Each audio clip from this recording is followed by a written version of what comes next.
Welcome to Chimicomics. You're watching Read and Tell, the show where we read a book and we talk about it together.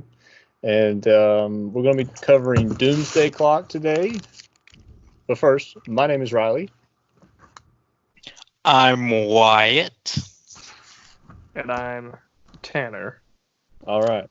Tanner is live from the Curb Cave. I was just about to say it. The Curb Cave. Welcome to our quarantine edition, part 2 of the quarantine video. Electric Boogaloo. Yeah. Quarantine 2 Electric Boogaloo. But I have with me all 12 issues of this wonderful miniseries.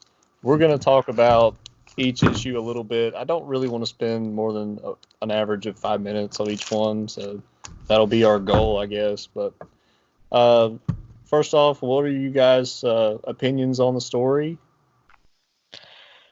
Tanner, do you want to go first, or do you want to let me? I'll go first because y'all probably won't like my response. I didn't like it. Oh my goodness. Wow. Yeah, I didn't like it. I thought it was... I don't think Watchmen should be a part of the DC universe, and I think I'm just kind of against that as a whole, and that's kind of why I don't like it. I think they're they're kind of serious characters, kind of more realistic than DC.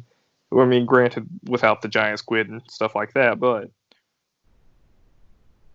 Ultimately, they're not part of the universe, though. Yeah, they have their own universe. So, yeah, in the end, but I didn't care for any of it. There were certain things I do like, but overall, I didn't care too much. You know, I for me though, I don't really like events in the first place. So like this wasn't, and I felt like it kind of wound up being useless and just kind of a way to explain the plot holes. Tanner's like, those simple short stories that attract every reader? Yeah, I don't like those.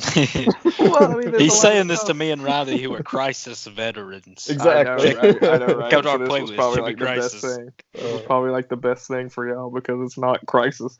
But I don't know. I didn't care for it. I like certain characters, but I couldn't get into it. I don't know why. I finished it. I liked it. I liked Dr. Manhattan, but do you think it's because you don't like events, or you just didn't like this one? It could be. I just didn't like this one. I didn't like that. There's a lot of stuff that I just didn't like in this. I don't know how to explain all of it, but there's certain things I did like. So, dogs are on my end. Sister yelling is on my end as well. You're fine. You're fine. But I tried to put a headset on to fix that. But yeah, I don't know. I like certain parts of the story. There was certain stuff that was carried over from Watchmen that I liked that being a part of this. One being Rorschach himself. That was awesome. I love that. Reggie. Yeah. Yes, I loved him being that and related to the psychiatrist. Cool. There was one panel where the background was the shadows kissing or whatever. I appreciated that too. Yeah. I'm glad that we had Watchmen fresh on our minds while we read it. Exactly. Yeah. But, that helps. But also it was not for me. I don't know why. I like that they threw, like, Reggie was such a big part of it, and it's like you're rewarded for knowing things, like small things like that. I liked that a lot. I liked that. Shoot, I can't even think of his names right now. Who's the really smart guy? Not Luther. Osmandius. Thank you. I was trying to think of his first name. Adrian. Adrian. That's what it is. Adrian. Well, I liked him being villainous and stuff like that, and not being the good guy necessarily. So that was good. But the art in this was fantastic. Yeah, I agree with that. Yeah, agree with that wholeheartedly. Overall, just to kind of wrap things up, I'd probably give it a 7.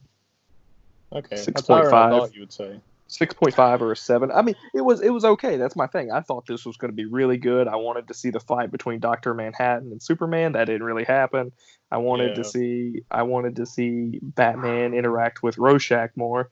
And in the back of my head, I know this isn't the real Rorschach, so I don't care as much, I think. And then I don't know. It didn't solve anything for me. I thought there was going to be a lot more of, this is Dr. Manhattan effing with the universe, which it hints at that he did. It's not really a hint when they have an entire issue dedicated to it. They did, yeah. But still. Well, I think Wyatt and I have the same opinion, so we can kind of tag team our thoughts on it. Yeah, really, for me, this book, this mini was a great addition to DC in my opinion, and I thought it lived up to Watchmen. I think Jeff Johns did an amazing job with the writing. There are some problems it has, but that goes more to it being a mini rather than Watchmen, which was a larger story. Like there were so definitely suffered from delays. Yeah. There was also the fact that since it's in the DC universe, there were so many characters thrown in, and they just stuff gets left behind, and it did a tell don't show type of story, which suffered. But the themes that you would expect in a Watchmen comic are still there, and I actually think that it improved on one thing.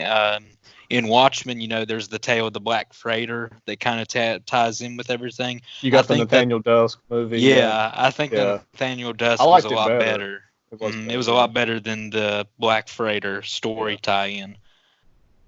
But that may be because of just age, but I'm not sure. Also, I think visually it just looked better. Yeah. Who did the art? Gary Frank.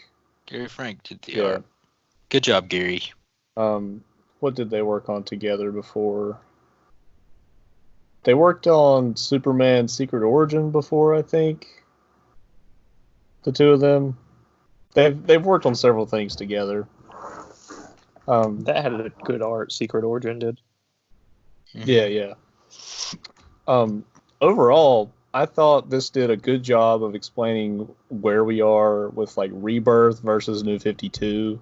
It explains and also we're kind of getting into spoiler territory here, but issue 10 was a huge issue, with explaining everything, how the DC universe is the main universe is a metaverse where it can change. So it's you're not wasting your time reading old comics between each crisis where it changes everything. And even New 52 is not a waste because it's all just different periods in DC. It's they're taking a real life concept of comics and they're making it into the comic. Mm-hmm. So I thought that was a really good way to explain everything, and also make it to where things still count. I thought it was a great idea, and no one's ever really tackled that before. And Jeff Johns is like, "Hey, watch this, hold my beer." Yeah. Say what you want, but Jeff Johns knows how to write, and he knows how to write intelligently. And the big fight with Superman at the end, it wasn't a throwing haymakers or anything, but it was even at the end of the day, Dr. Manhattan, the being of apathy, the guy who's I'm above everything, even he is not above the symbol of hope, Superman. Even Superman, I like that. Even Superman can make him believe in good. That was amazing. So there was a couple things I was confused with. Okay. Who was the kid at the end? Is that Marionette's son? Yes. Why does he look like Dr. Manhattan? Why does he have the thing? I'm not really sure. That's what confused me, because I was like, what the hell was that his kid did? He may have altered the kid for some reason. There may have been an accident or something. I don't know. That's kind of weird. That's why I questioned him. And then he named him Clark, which was cool, I guess. Yeah, it's showing that there's going to be a Superman in the Watchmen universe now. Oh. He gives... When Dr. Manhattan leaves, he leaves his universe, right? He kind of just disappears at the end right there. You see that? Mm-hmm. He says he gives the last of his power to that child. So he has the power of Dr. Manhattan. Oh, okay. I missed Yeah. that part, apparently. I didn't remember that either. But yeah, apparently that's what he did.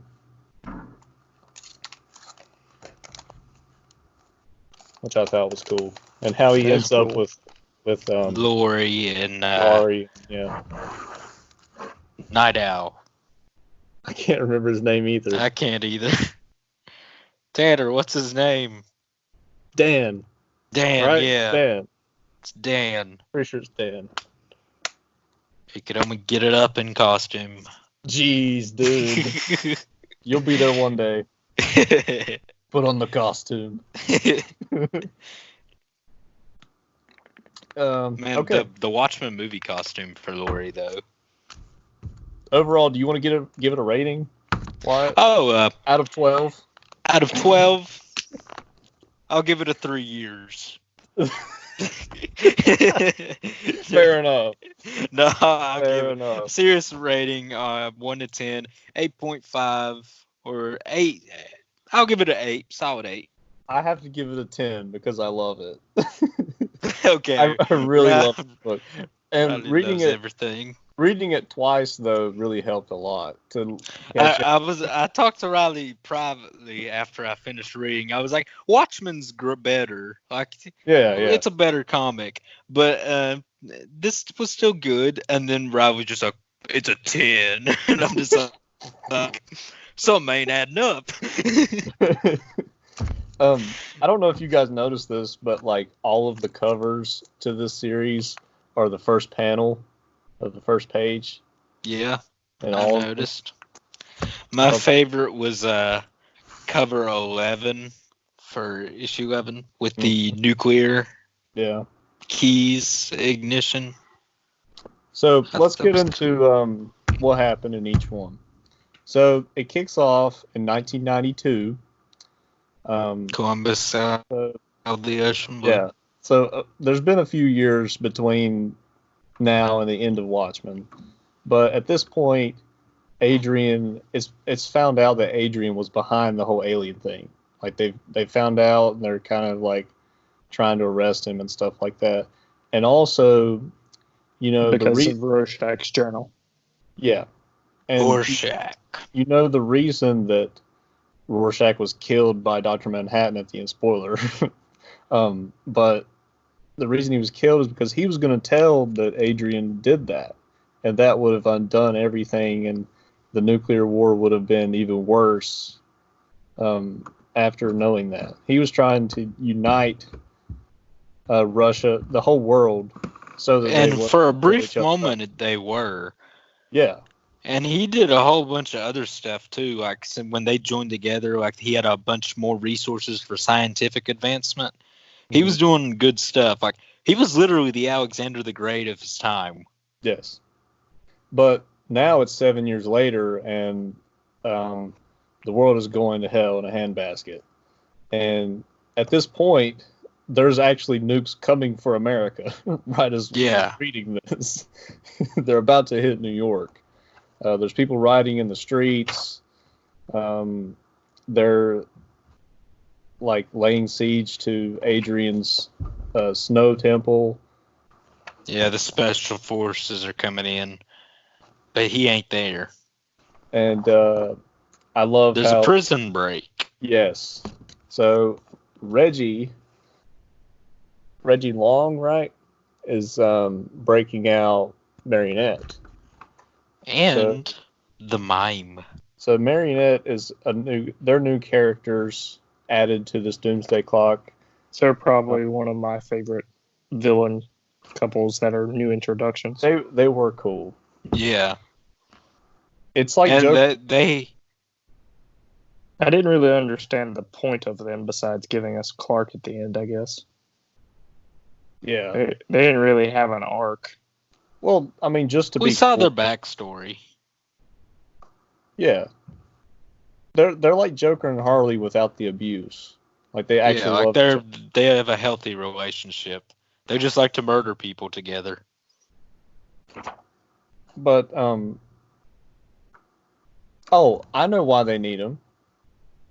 Adrian wants her because he knows that John actually cares for her.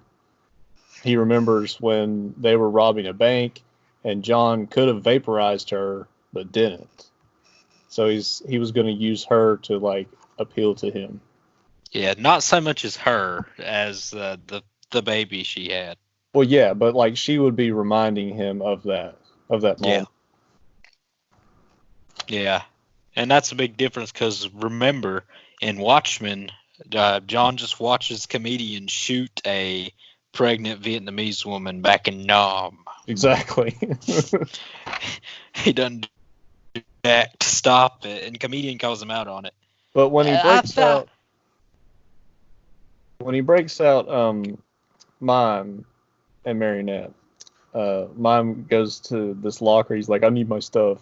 And he reaches into an empty locker and he's like, putting stuff it's on. A bunch of invisible stuff. And I'm just like, why does this exist? Him cocking his invisible gun was amazing. I know. Him shooting his invisible gun was amazing. That was cool too. And he also like holds it up like that. It just looks like. But this Rorschach, he takes them to Adrian and kind of explains what he's doing. He needs to find John to save the world because it's falling apart. And they're gonna lock onto John's tachyons and fly across the universe in the Night Owl ship because we can just whip out universal travel. Hey, he's the smartest man in the world. You think he would start doing like colonization or something and get us off Earth to solve the nuclear crisis instead of, just traveling across dimensions. But he's skipping a couple steps. But you know what, Wyatt? What? This is more realistic. Are you sure? Are you sure about that? Well, think about it. Like, you've got these worlds you're talking about colonizing that we don't even know about, or Mars. We got Mars. We got the asteroid belt. Not really. Not kinda. Not really. You've seen The Expanse. You know what it's like. Realistically. No, The Expanse is the most realistic thing you could get. Anyway, either you do that or you follow John to where he went. That's already established to exist. Okay. But the very end of the issue is like Superman waking up and he's having a nightmare of his parents dying in a car crash. And he wakes up and he's floating over the bed, which is scary. And Lois comments, I don't remember the last time you've had a nightmare. He's like, I never have. I don't think I've ever had one, yeah. Yeah. And this is a tale, like a tale, I guess, because in normal Superman canon, his parents don't die like that. In New 52, they do, I think. Oh. I think that's why it showed that. Because it shows that more than once. Yeah. But I'm pretty sure that's what happened. And why he's so, kind of edgy in the New 52 and he's not all hopeful and stuff. That's because he didn't really grow up with his parents all that long. Yeah. If you want to add edge to a superhero, just kill their parents. Kill their parents, yeah. But if you do it early enough, you get Batman. Issue 2, we get a little shot of nostalgia here. Do you remember nostalgia? I remember. Cologne. Good shot of Tanner's hand there. Yeah, I love that hand. You want to see my cat? I was checking my battery. There's my cat. Hello, kitty. Miss Kitty, you're so sweet. You're a little chunky. We get a flashback of that robbery that we were talking about where John doesn't kill them. Yeah. I love how it's Watchmen universe, so the people are just absolutely terrible to each other. Yeah. Like the teller is not in a good shape of life right now, and her boss is just ripping into her because she's doing what they're telling her to. Hey, don't listen to them. You're fired. Yeah. Yeah. He even makes a he calls up because she has a disabled child or something. I'm like, yeah, this is Watchmen universe. But this is the part where the team is making that jump to the DC universe, and like I said before, nukes are on the way. He hits the button in the nick of time because that nuke lands right there. Yep. Hopefully John can time travel. Hopefully. We already know he did. We didn't even talk about the Superman theory. Would you like to explain that? Oh, yeah. I would. So the Superman theory is in the DC universe of this story, and people are starting to wise up to the fact that 95% of all metahumans, heroes, and villains come from America. So they have this theory that the U.S. government is purposely making super beings, metahumans. And that's pretty much the theory. And all around the world now, you have a metahuman arms race. You have people starting to do metahuman experimentation, create metahumans. And we see in the ends of the issue, there's like files and stuff, and we see a map that details the nationalized super teams around the world. So you've got like the Israeli one, the Russian one, China's Great 10, the Australians have one, India has one, UK, France, they all have it. So it's like of nukes, now we have metahumans. Yep. So that's pretty much how they did that. I love the appearance of Vladimir Putin. Yeah. Putin's in this. He's Putin. Like a pretty big part of the book, actually. Yeah. It's not just the appearance. I was like, can they do this? Yeah. They make the U.S. president was tweeting. They didn't flat out show Trump, but the way he acts is kind of alluding to it. Yeah, you can tell, Sam. You're gonna have to cut Superman loose, Trump. I cut him loose years ago. At least they got the president right, because I've read some comics where they had just assumed that Hillary was gonna win, and it's Hillary as president. I'm like, way to go, guys. Your last one, complete the mission. We'll get him next time. Yeah. But yeah, they finally arrive in the DC universe, and Veidt handcuffs the mime and marionette on the ship, and he's like, "Don't go anywhere." But and then he's like, "All right, Rorschach." His first plan is that we need to go after the two smartest men in the world. And he's like, "Which one do you want to take?" And Veidt's like, "The smartest, of course." So he goes for Lex Luthor, and Rorschach goes for Bruce Wayne. Yeah. Rorschach ends up breaking into Wayne Manor, and he just kind of stumbles. And he finds a hot stack of pancakes. Yeah, he takes a hot stack of pancakes and stumbles upon the Batcave and just starts eating. And Batman walks in and is like, "You ate my pancakes." And Rorschach's like, "Yep." Good pancakes. They're very good pancakes. So Veidt breaks into Luthor's skyscraper office, and he's just like, I just let myself in. Yeah, they kind of have a disagreement, and then who shows up?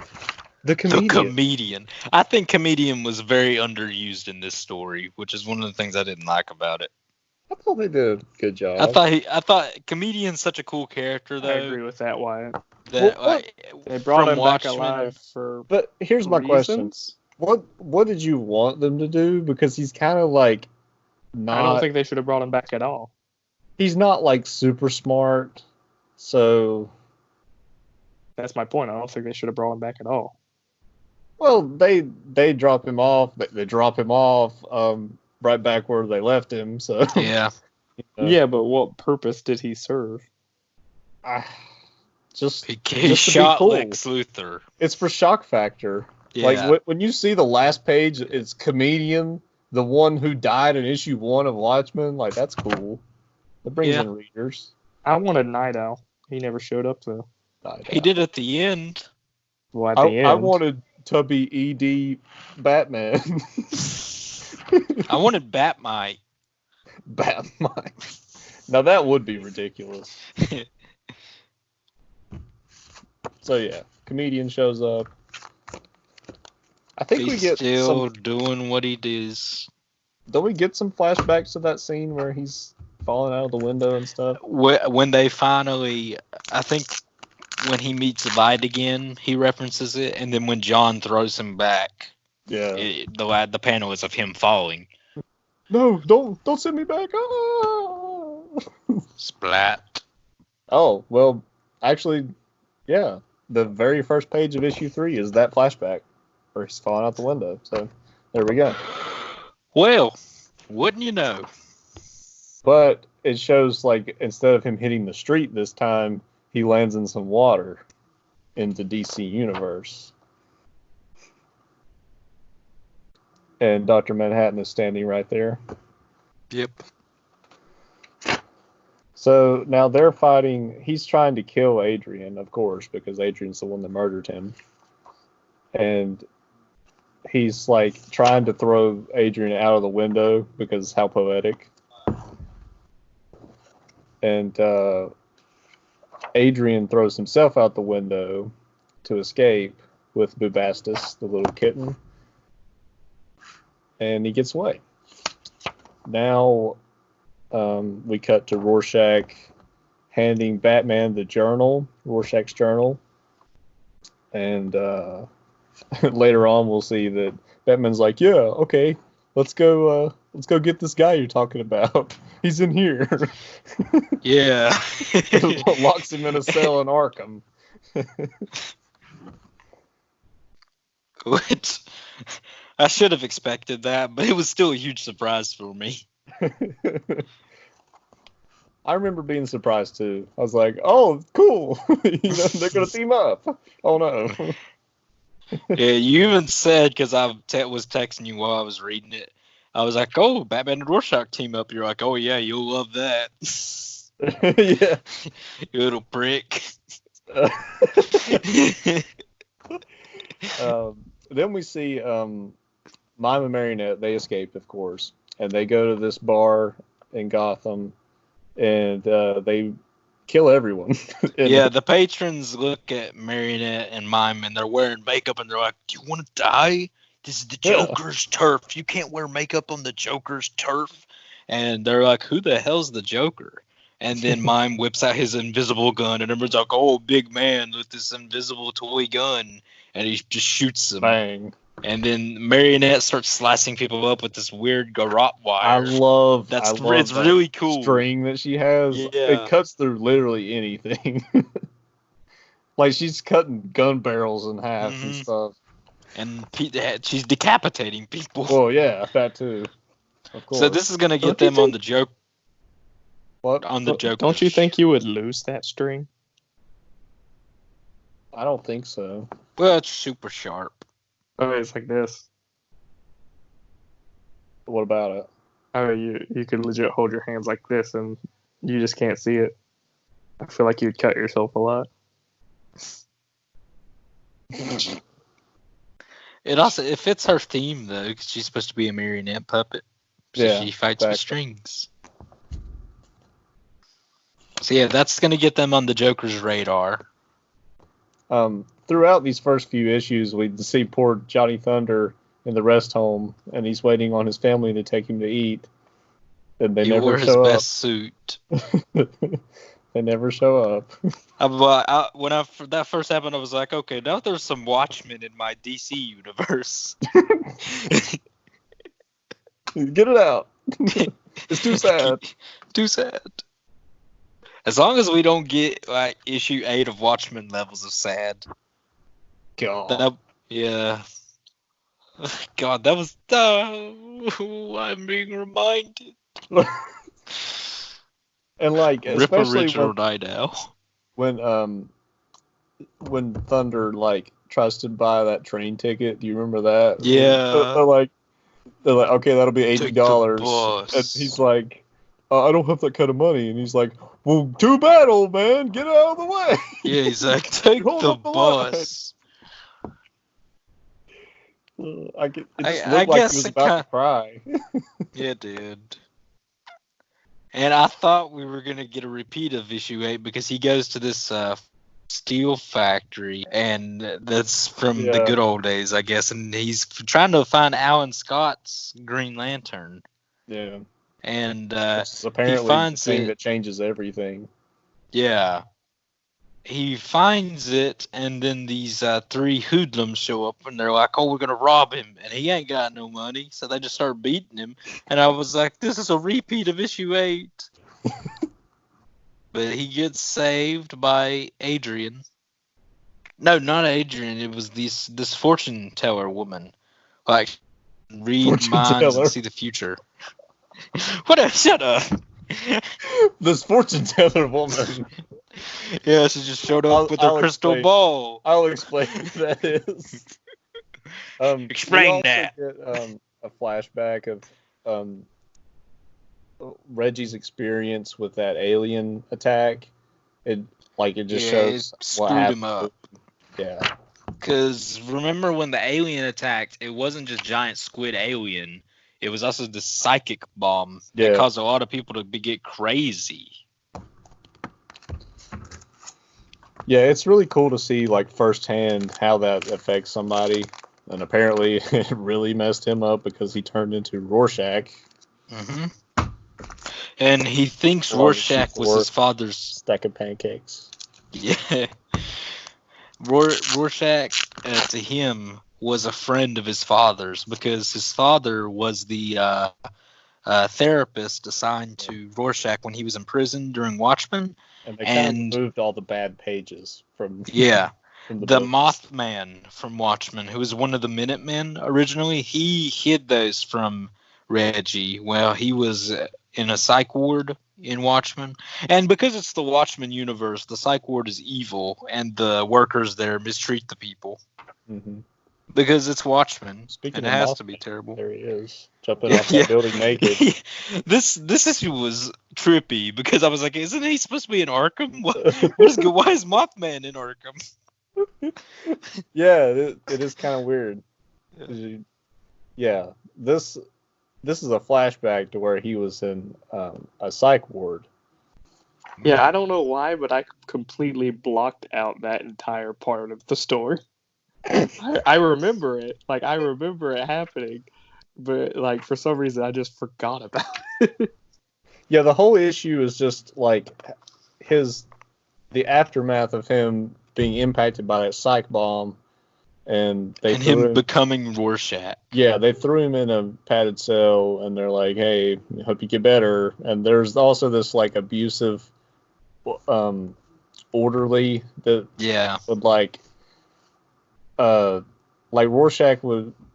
Reggie would get these things from Mothman. He would go out and get his dad's old mug or something, and he was drinking from that mug. He's like, "Where'd you get that? That's contraband." And he just throws it on the ground. Yeah, he throws Reggie on the ground too. Yeah. He was just a real jerk. Well, Reggie gets him back. He stabs him in the hand with a knife. Yeah. And as you do, sets fire to the place. He didn't have a vat of oil. He didn't have a vat of oil to shove his face in. No. You're not locked in here with me. But then there's this poetic suicide where Mothman is a moth to the flame and just runs in a burning building and dies. In this burning house. Yeah. And then at the end, it shows Reggie Tanner, you're muted. It shows Reggie finding Vite, and he's about to kill him, and then Vite's like, "Do it. I regret everything I've done. I'm so sad." And hello, Kyle. Hello, Tanner's brother.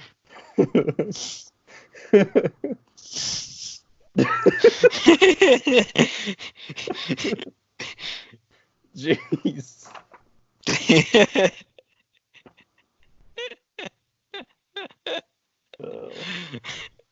But yeah, that's what he should do. Tanner, your face is getting red. Next we need Tim to appear. Yeah. The great and mystical Tim, you say? What you doing, boy? I can go get Snout. I can go get Snout. Gosh. I still don't know how my dad got that nickname. Issue 5. The way that Vike kind of sympathizes with Reggie, or like tries to make him like join his team or whatever, is that he's like, oh, I've got cancer in my brain and it's inoperable. Well, no, he doesn't. Yeah, he lied. Yeah, he lied. I appreciated that twist because I believed him the entire time, and that's good for Ozymandias. You believed him? Yeah. Okay. The first half. Let's see. Oh, this is where we get the flashback of Mime and Marionette and their childhood. It was very rough, and so Marionette's dad was killed by these corrupt cops, I think. Yeah, he was a puppet maker. Yeah. And he was supposed to pay these corrupt cops protection money, I guess. Mm-hmm. And he was like passing drugs and money and dolls. Yeah. He killed himself because of it. They didn't kill him, remember? Well, oh yeah, you're right. But he didn't want his daughter to be around all that stuff, so he hung himself. Yeah. What a great dad. Yeah, Father of the Year. Yeah. He hung himself grasping his #1 dad coffee mug. I think Jeff Johns was like, this is Watchmen, and he dialed it up to 11 with the sad dysfunction of it all. Also, Nixon ain't president anymore, though. That's true. Also, and look what happened. Lois got a visit from Lex Luthor, and he's gonna help her out. Yeah, he gives her a gun. Yeah, hold this gun. So she feels safe. Yeah. It's like, I know you know how to use this here. If you want to shoot me. Okay, so this is where Saturn Girl shows up, and what'd you call her? The fortune teller. The fortune cookie. So Saturn Girl is one of the Legion of Superheroes. So there's 3 founding members of that team. There's her, Cosmic Boy, and Lightning Lad. And so what they are is a super team that were inspired by Superman himself, and they're in the year 3000. But in the comics, they went back to invite Superboy, which was a young Superman, on their team, and they would go on adventures with him. Well, so she's from the future. That's why she knows what happens. Because she knows she can't read of Adrian's future, which freaks her out. She can't read his mind. That's her. Yeah. She's a mind reader too. Yeah, she knows the future because she's from the future. But she's so it's like Booster Gold. Yes, it is like that. She's from farther in the future though. And her power is that she can read the thoughts of anyone, except apparently Adrian, because he's blocking her somehow. Power of will. Yeah, I guess. I don't really know. But he tied up his brain with the Gordian knot. There you go. Yeah. So there's that. Go to issue 6.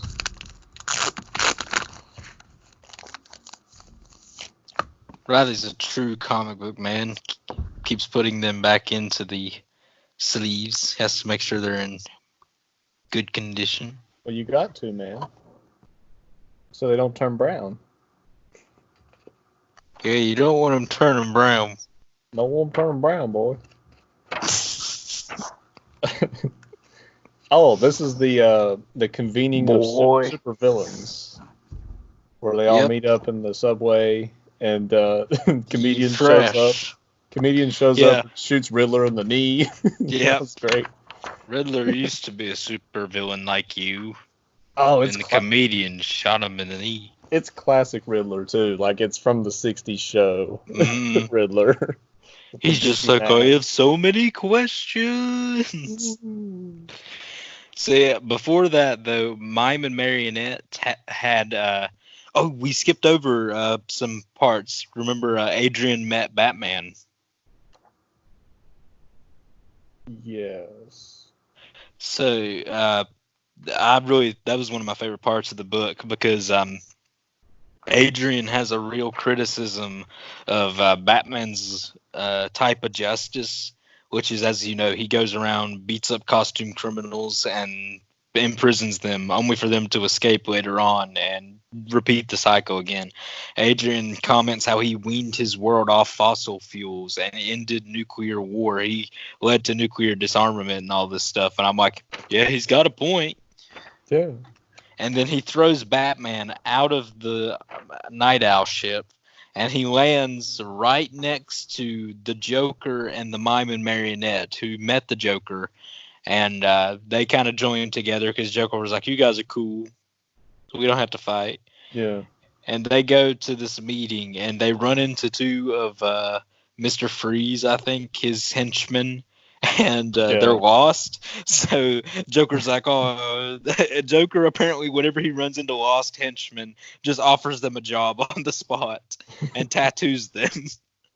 Yeah, he had his tattoo man with him.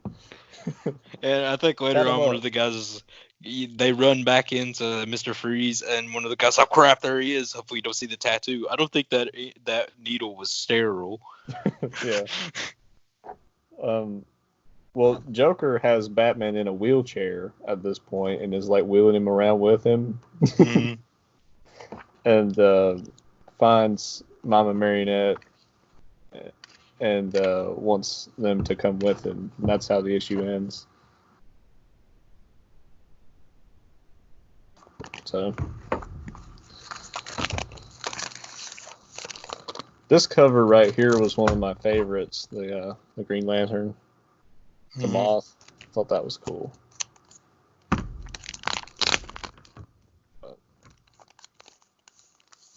And I don't know if you guys saw this because you read it digitally, but at the back of it, the blood is running even further. That was in my copies, my digital copies. Yeah. It was, but I skipped over it. I didn't notice the blood. Oh, Tanner. Here. It's just all about like the history of the lantern and how it landed in 960, and this Chinese guy like fashioned it into a lantern. I thought it was like a lamp, wasn't it? I mean, yeah, a lamp. That's what I meant to say. Like a genie lamp. But then in 1940, this guy's like, "Oh, I'm gonna make it into a lantern," so he does. Hey, genie lamps are out of style. Oh, it's really in style? Lantern. This big-ass lantern.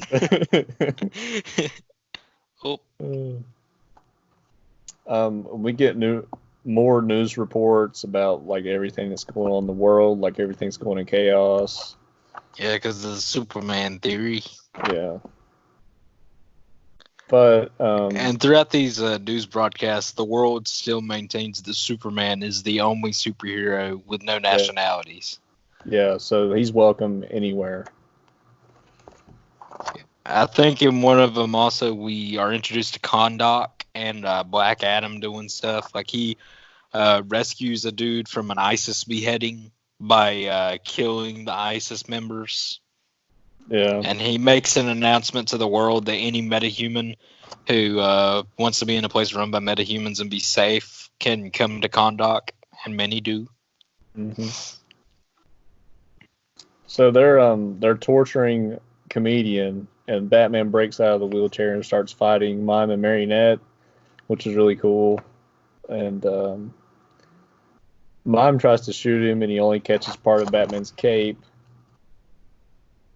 And it looks like Batman's winning, but then here comes Marionette with her magical string, and she's like cutting through his gauntlets, and it's like it's going through to his bone. He starts like, ah! Yeah, They gave some Watchmen characters a lot more lethality, at least the new ones. I don't think Batman was expecting that. Yeah. And this is the first time we see Bubastis start to like glow blue.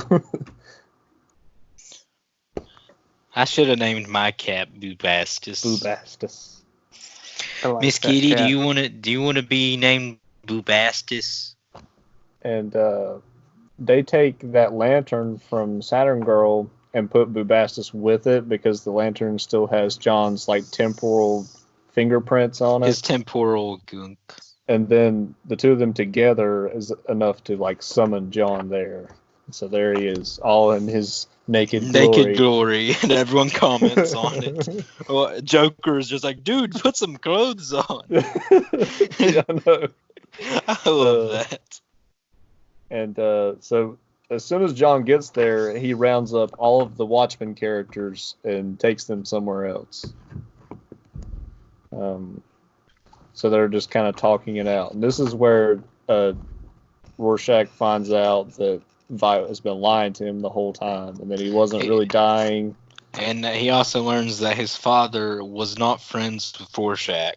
Yeah. So he then has this big existential crisis. He's like, what am I going to do? I'm not Rorschach. Rorschach was evil. Yeah.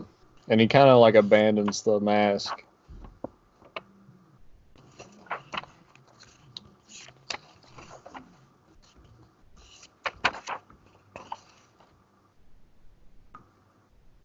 And this is the part where we start to see Superman, Dr. Manhattan keeps like his obsession with Superman. He's like, he keeps seeing him coming toward him, and then he sees nothing. Either he kills the universe or Superman kills him.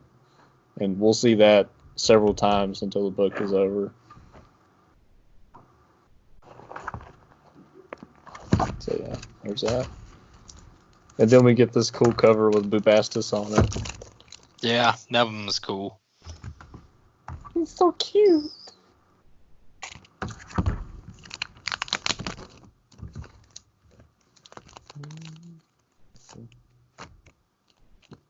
Tanner's leaning. Oh, so right off the bat, Adrian is in the Oval Office, right? Yeah. Looking through some files. Huge files. I love how Adrian, just since he's the smartest man in the world, he can just do anything, like literally. And they just explain, oh, he's the smartest man. Oh, and this is the issue where it's like Dos Equis. Where Firestorm is in that crowd of people in Russia, and he freaks out and glasses everyone. Yeah. Okay, Tanner left. Let me. There you are. He's back. What happened? What have you done? My phone's dying, so I had to plug it back up. Oh. And my headset, I had to unplug it, and as soon as I unplugged it, it hanged up. Well, that's security. So this is I where can see both of you now. Firestorm. Oh, yay. This is where Firestorm glasses everyone. Yeah, throughout the book, there's been tidbits of the Superman theory through like news reports, and they've constantly been attributing Firestorm to the theory, and he is kind of in it unknowingly. We've learned that the Superman theory is correct. The U.S. Department of Metahuman Affairs is forcibly engineering situations for and people who they identify to have metagenes so they can create superheroes and villains. And some of them work with the department directly and get ordered around, and some are just like unknowingly around. Like Firestorm. Yes. Except Firestorm is even worse. So Firestorm like runs away and Superman goes looking for him, but he took one of the children with him and he's trying to fix him. And the whole crazy thing about it is that he's never been able to affect organic matter with his power. He's only been able to like just do other things with it. Fire don't burn organic, people. So he's trying to fix the kid, and Superman shows up and he's like, hey, you can do it. Like, you got this. And then he does it. That's a lot in this book. Like, Adrian Veidt does stuff because he's Adrian Veidt. Other people do stuff because Superman believes in them. Exactly. What if Superman believed in Adrian Veidt? So they take the kid to Russia, and Superman gives a big speech about, like being together, not letting us be divided. Yeah, and Batman is in his ear, like talking to him, and he's like, Don't pick a side. Don't pick a side. Don't do it. It wasn't a firestorm. Yeah. But Superman does anyway. But Firestorm shows up with that kid, and their first reaction is to shoot Firestorm on sight. Yeah. Well, the kid is right there. Superman jumps in the way to save him. And then, that's Russian justice for you. Exactly. And then all those bullets are going to hit, all the other glassed people that are standing there. So they can't be saved.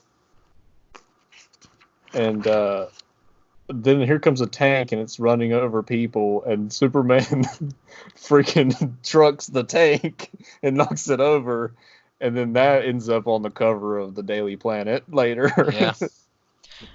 Good old Vladimir Putin is fleeing. So it's just a big misunderstanding and a disaster. All of these glassed people are being destroyed now when Firestorm could have fixed them if they had listened to him and Superman. But then there's a huge explosion, a blue explosion. So that's John, obviously. And that's how it ends. I really like how Superman's used there with the trouble with Superman. The best way to give Superman problems is to use him not being able to save everyone. Yes, which is exactly what Adrian wanted. Exactly.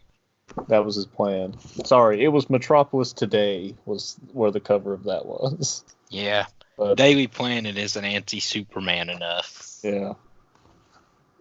Sorry, the Daily Planet is just about, what really happened? Well, we don't know. Fake news. Yeah. I wonder if the president of this story has a favorite news source. I don't know. It probably ain't the Daily Planet. No, I would think it would be the Daily Planet. It would be. Yeah. Because the Daily Planet's like denying what just happened.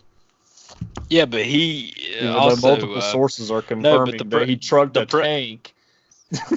They're like, whoa, we don't know. Yeah, but remember, the president lets him go and condemns Superman. What? The president condemns Superman for it.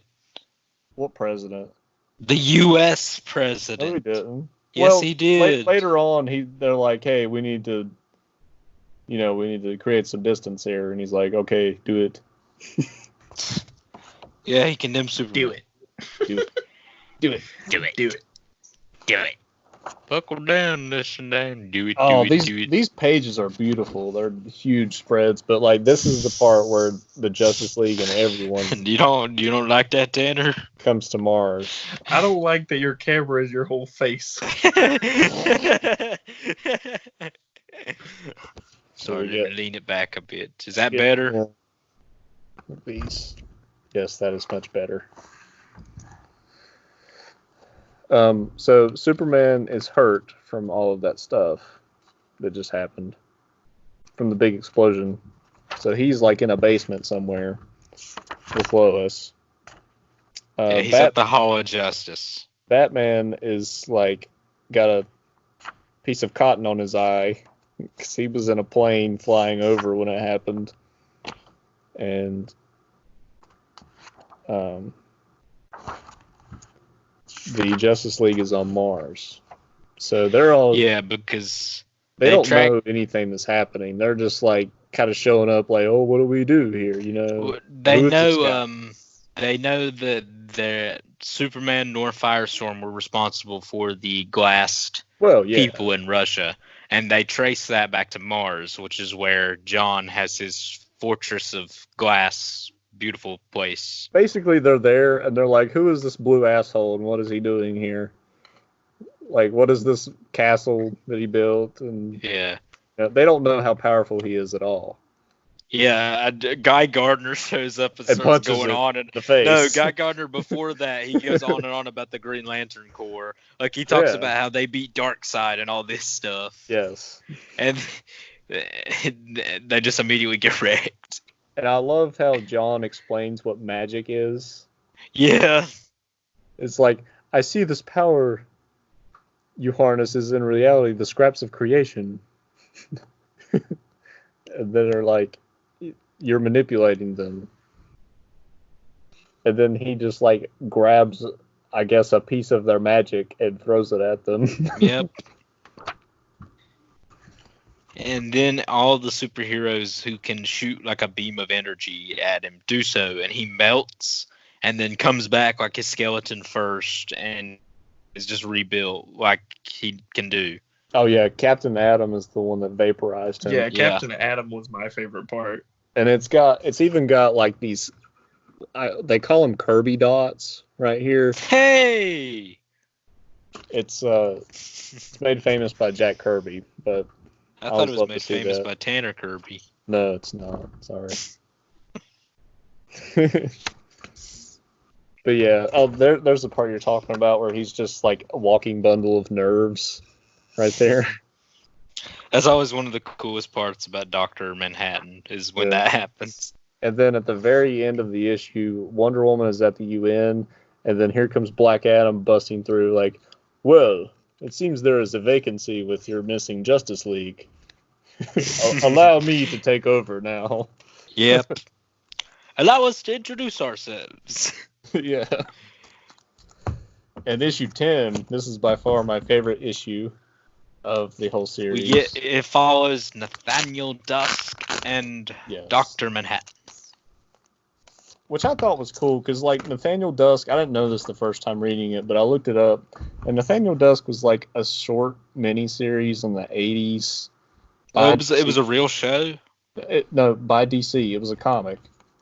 Oh, okay. I didn't know that was a real guy.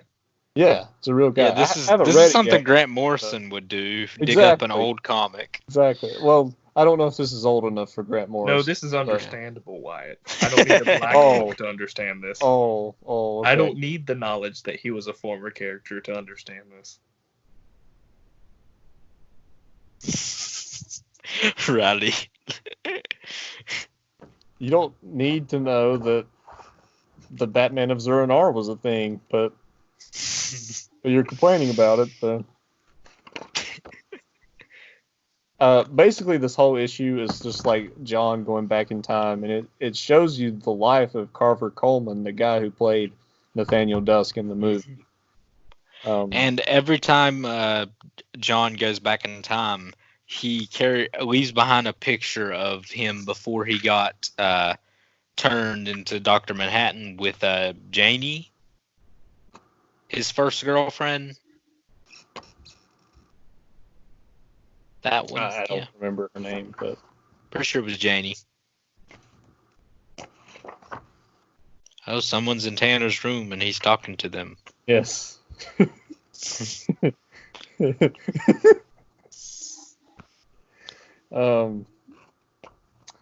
Anyway, we get more of that fight on Mars, and I love how it shows like different phases of this guy's life. Like it shows how he had nothing.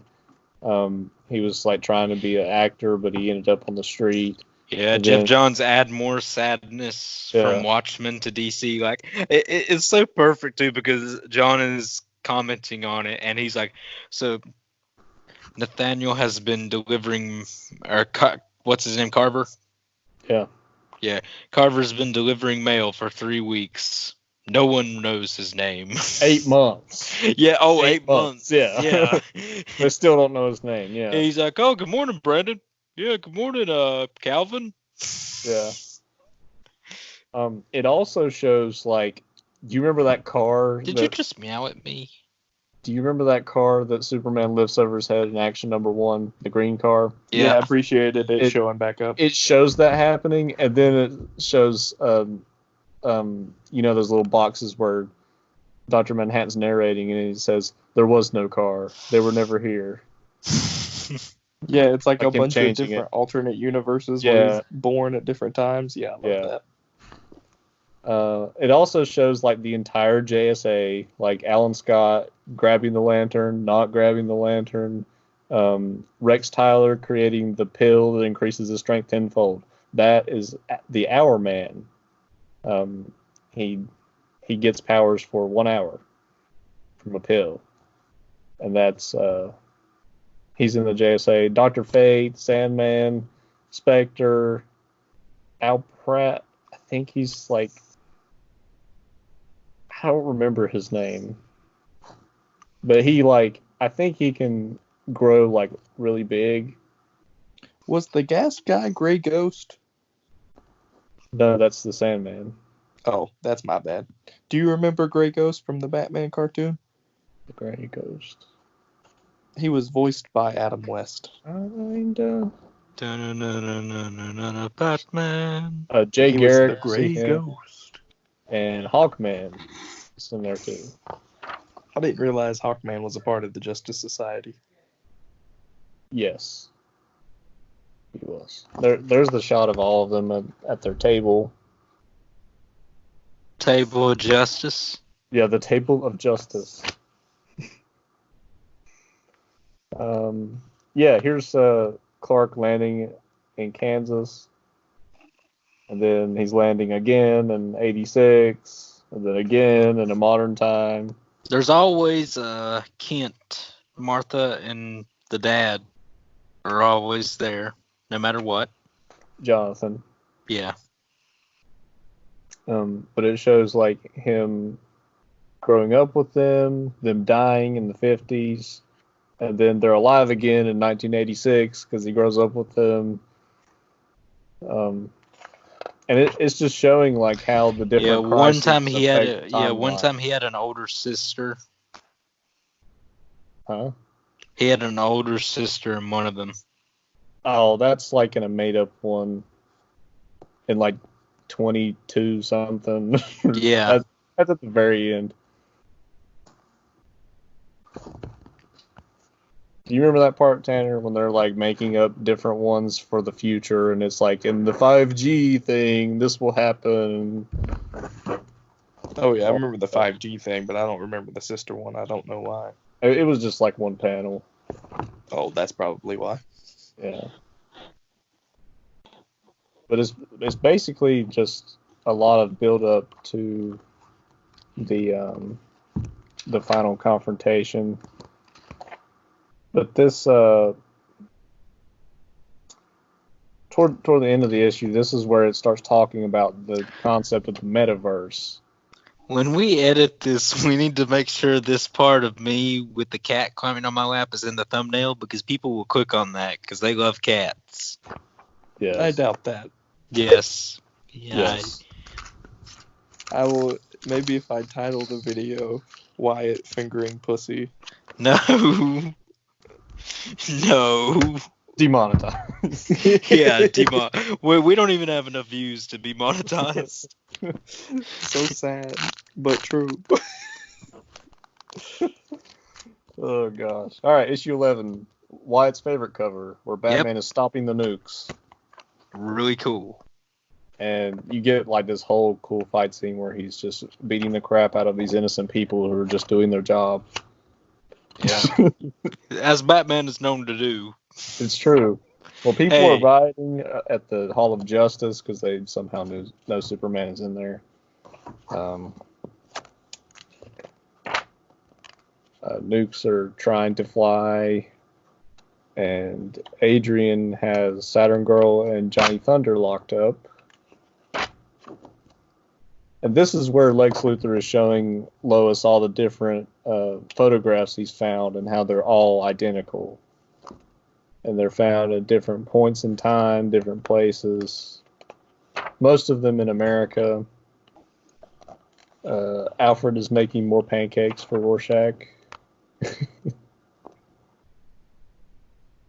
And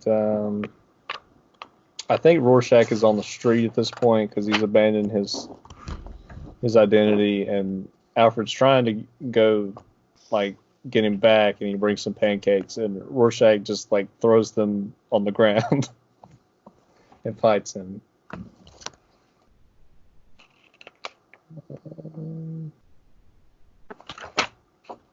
You shouldn't fight Alfred. You should not. It's not a good idea. Batman holds him back.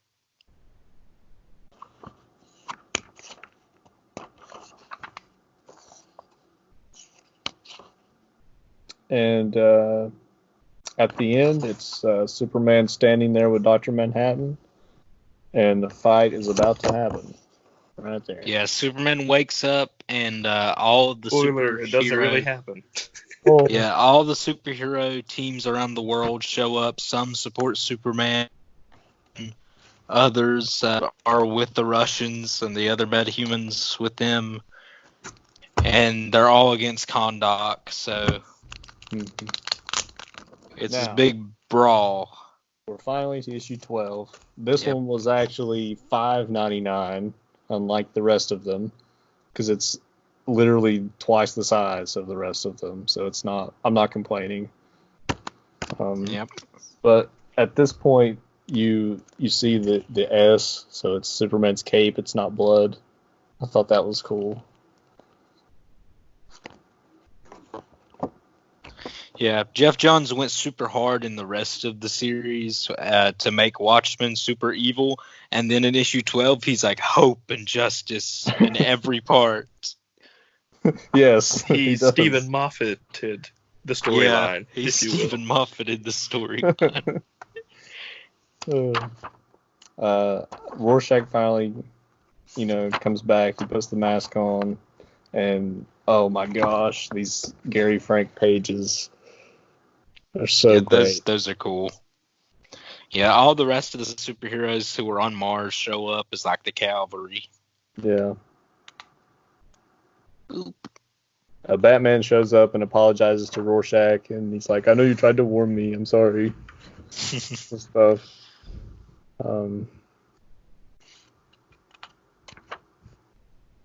There's that alien. Yeah, I think this is my opinion, but I think that in the Watchmen movie, Adrian blaming it on Dr. Manhattan, using Dr. Manhattan energy. Oh, Miss Kitty's gone.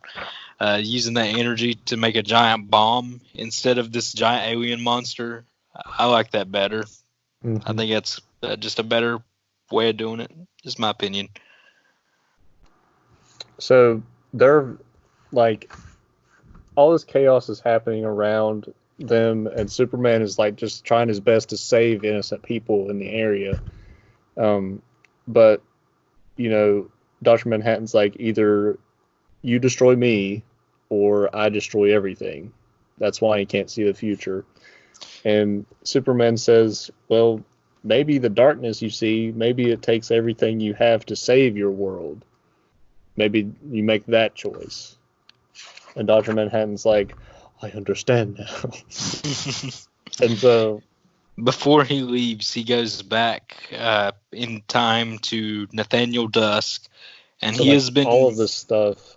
Everything Yeah. goes black, and you get these full-on black pages. And then it's the origin of Superman.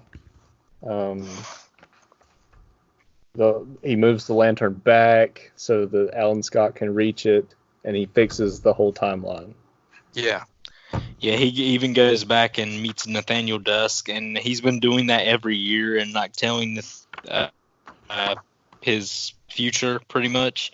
And this time he tells him the last time he met, he told him he was going to die in a year.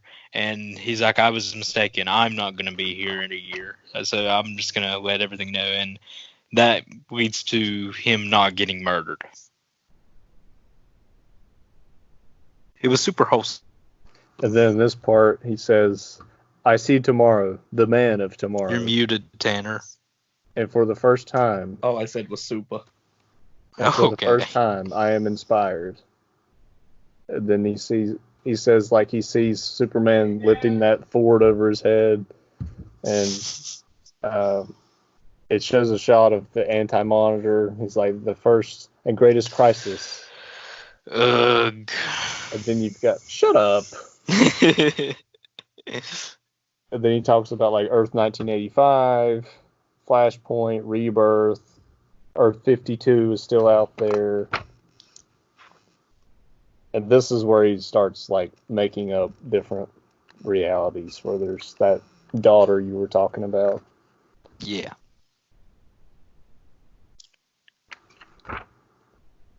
And then at the very end, you have the final confrontation between the Watchmen characters. Comedian shoots Adrian, and then John sends Comedian back to that rooftop to die. Does Rorschach save Adrian? Because he like covers his blood. Yes, he does. Thought so. And that part where Wyatt was talking about Carver Coleman happens right here.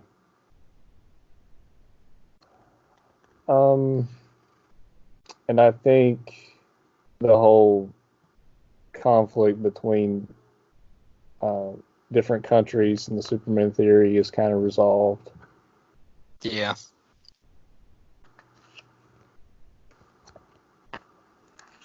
So all's well that ends well. Yeah. We get the one big thing. The Clark kid. Yeah, the one big thing that separates this from Watchmen is the fact that this isn't a gray story. Like, it's not morally gray. Yeah. That's my thing. That's my thing, though, because I'm like, that's what Watchmen is to me. So, like, I don't understand. I don't know. Mm-hmm. I didn't feel like it fit. It definitely doesn't fit Watchmen entirely, but I mean, it's being combined with the DC universe, so I can kind of understand it. The whole point is that it yields to the hope of the DC universe. Yeah. And Superman. Right. Like, it exists, but when it's thrown in, it yields to that. Right. And then Dr. Manhattan leaves his power with that child from Mime and Marionette, and it shows up at Laurie's. He shows up at Laurie's doorstep with John's little thing on his forehead. John calls me Clark. I'm Clark. And I love the quote at the end. It says, "Every child comes with the message that God is not yet discouraged of man." Yeah. So. The quotes and titles weren't as good in this one as they were in Watchmen. I thought there were some pretty good ones in here. Yeah, but I mean, I don't think any of them top the ones from Watchmen. That's what I'm saying. You're just nostalgic. I'm not nostalgic. I just read Watchmen a little bit You're ago. nostalgic. Hey, It was so long ago for you, yeah. Wyatt. I know. You couldn't possibly remember. Rose-colored lenses and all that. Well, I mean, it was pre-coronavirus, so. There you go. See? I'll just, let me spray my nostalgia perfume. Yes. Oh, man. But anyway, that was the book. Yeah. Hope you guys enjoyed. And let us know what your thoughts are about this book. Did you like it? Did you not like it? Did you think it was mediocre like I did? Did the delays kind of stop you from liking it so much? Or 3 years it took us to make that potato salad. Or are you 3 like these years. guys? Are you like these guys and you read it all in one go? So, and it didn't really matter. We'll see you next time. That's how I always I read the first things. 6 and then I read the other half. Yeah. And then I had one last issue, so it took me 3 days. Yeah. But it didn't take you 3 years. No, it did not take me 3 years. Unlike Look at that, Riley. Riley. I'm an overachiever. 3 Man. years and 3 days. Look at you. That's me. Holla. We hope you guys enjoyed, and we'll see you on the next one. Bye.